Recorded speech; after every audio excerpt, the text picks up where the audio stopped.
आपल्याला माहित आहे का, छत्रपती शिवरायांचा मुक्काम परांडा किल्ल्यामध्ये कधी राहिला?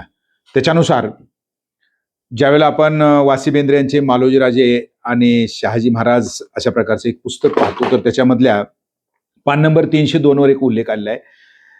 देवगिरीच्या किल्ल्यावर ज्यावेळेला 25 ऑगस्ट 1629ला जिजाऊंचे वडील लखुजी जाधव आणि त्यांच्या भावाची क्रूरपणे निजामानं हत्या केली होती.